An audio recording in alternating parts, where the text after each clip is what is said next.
समस्याओं की गहराई में उतरें। इन दिनों की सबसे बड़ी तात्कालिक समस्या यह है कि समाज परिकर में छाई विपन्नताओं से किसी प्रकार छुटकारा पाया जाए और उज्जवल भविष्य की संरचना के लिए क्या किया जाए जिससे निरापद और सुविकसित जीवन जी सकना संभव हो सके। समाज विज्ञानियों द्वारा प्रस्तुत कठिनाइयों का कारण अभावग्रस्तता को मान लिया गया है। इसी मान्यता के आधार पर यह सोचा जा रहा है कि साधन सुविधाओं वाली संपन्नता की अधिकाधिक वृद्धि की जाए जिससे अभीष्ट सुख साधन उपलब्ध होने पर प्रसन्नतापूर्वक रहा जा सके। मोटे तौर पर अशिक्षा, दरिद्रता एवं अस्वस्थता को प्रमुख कारणों में गिना जाता है और इनके निवारण के लिए कुछ नए नीति निर्धारण का औचित्य भी है। पर देखना यह है कि वस्तुस्थिति समझे बिना और वास्तविक व्यवधानों की तह तक पहुंचे बिना जो प्रबल प्रयत्न किए जा रहे हैं या किए जाने वाले हैं वे कारगर हो भी सकेंगे या नहीं।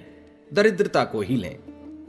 मनुष्य की शारीरिक मानसिक समर्थता इतनी अधिक है कि उसके सहारे अपना ही नहीं परिकर के अनेकों का भली प्रकार गुजारा किया जा सके और बचत को सामयिक आवश्यकताओं की पूर्ति कर सकने वाले पुण्य परमार्थ में भी लगाया जा सके।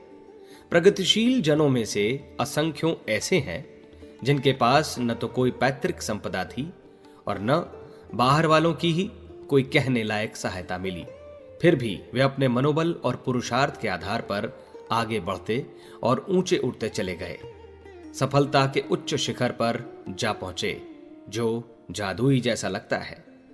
वस्तुतः उन सफलताओं के पीछे एक रहस्य काम कर रहा होता है कि उनने अपनी उपलब्धियों का सुनियोजन किया और बिना भटके नियत उपक्रम अपनाते रहे। जन सहयोग भी उन्हीं के पीछे लग लेता है जिनमें सद्गुणों का, सत प्रवृत्तियों का बाहुल्य होता है। इसी विधा का अनुकरण करने के लिए यदि तथाकथित दरिद्रों को भी सहमत किया जा सके तो वे आलस्य प्रमाद की, दीनता हीनता की केंचुल उतार कर अभीष्ट दिशा में अपने बलबूते ही इतना कुछ कर सकते हैं जिसे सराहनीय और संतोषप्रद कहा जा सके। इसके विपरीत यदि बाहरी अनुदानों पर ही निर्भर रहा जाए तो जो मिलता रहेगा वह फूटे घड़े में पानी भरते जाने की तरह व्यर्थ रहेगा और कुछ पल्ले पड़ेगा नहीं। दुर्व्यसनों के रहते आसमान से बरसने वाली कुबेर की संपदा भी अनगढ़ व्यक्तियों के पास ठहर न सकेगी। अनुदानों का वांछित लाभ न मिल सकेगा।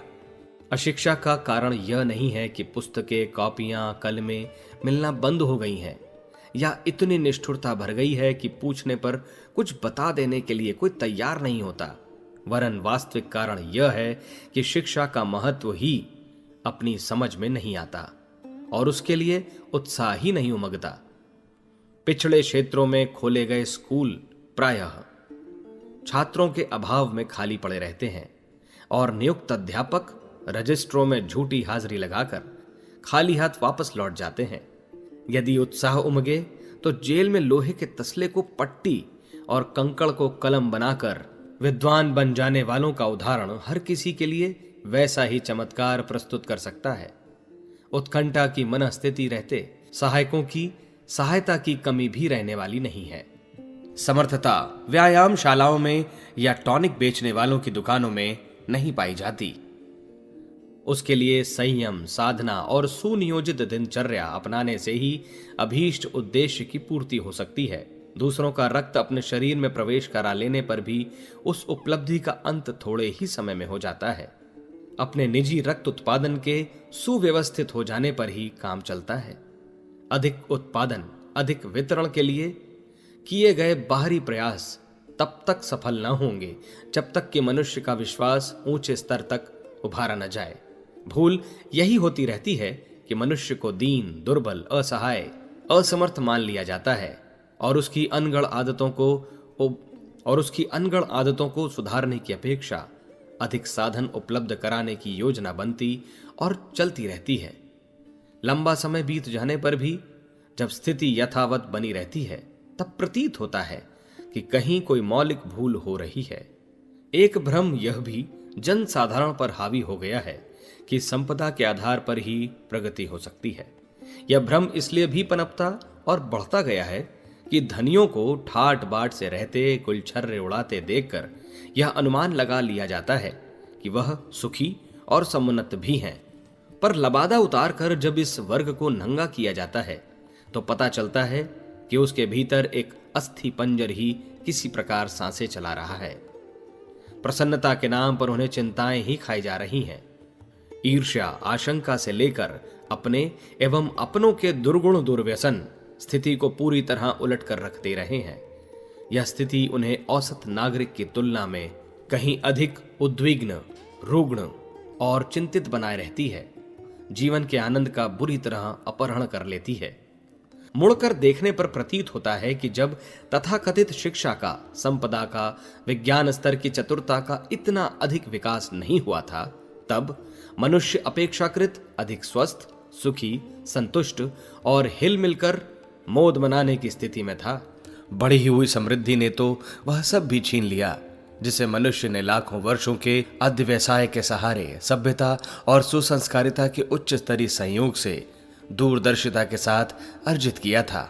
यहाँ सुविधा साधनों को दुर्गति का कारण नहीं बताया जा रहा है, वरन यह कहा जा रहा है कि यदि उनका सदुपयोग बन पड़ा होता तो स्थिति उस समय की अपेक्षा कहीं अधिक अच्छी होती जिस समय साधन कम थे। तब विकसित भावचेतना के आधार पर स्वल्प उपलब्धियों का भी श्रेष्ठतम उपयोग कर लिया जाता था और अपने साथ समूचे समुदाय को, वातावरण को सच्चे अर्थों में समृद्ध समुन्नत बनाए रहने में सफलता मिल जाती थी। ऐसे ही वातावरण को सतयुग कहा जाता रहा है। तथाकथित प्रगति का विशालकाय सरंजाम जुट जाने पर भी भयानक स्तर की अवगति का वातावरण क्यों कर बन गया? इसका उत्तर यदि गंभीरता से सोचा जाए तो तथ्य एक ही हाथ लगेगा कि बुद्धि भ्रम ने ही या अनर्थ संजोए हैं। फिर क्या बुद्धि को कोसा जाए? नहीं, उसका निर्धारण तो भाव संवेदनाओं के आधार पर होता है। भावनाओं में नीरसता, निष्ठुरता जैसी उत्कृष्टताएं धुल जाएं तो फिर तेजाबी तालाब में जो कुछ गिरेगा देखते देखते अपनी स्वतंत्र सत्ता को उसी में जला घुला देगा। भाव संवेदना में विषाक्तता का घुल जाना, उस क्षेत्र में विकृतियों का जखीरा जम जाना ही एकमात्र ऐसा कारण है जिसके रहते समृद्धि और चतुरता का विकास विस्तार होते हुए भी उल्टी सर्वोत्मुखी विपन्नता ही हाथ लग रही है। सुधार तलहटी का करना पड़ेगा। सड़ी कीचड़ के ऊपर तैरने वाला पानी भी अपेय होता है। दुर्भावनाओं के रहते दुर्बुद्धि ही पनपेगी और उसके आधार पर दुर्गति के अतिरिक्त और कुछ हाथ लगेगा नहीं। हमारे YouTube चैनल शांति कुंज वीडियो गायत्री परिवार को सब्सक्राइब करें एवं बेल आइकन जरूर दबाएं ताकि गायत्री परिवार की विभिन्न गतिविधियों की जानकारी आपको मिलती रहे।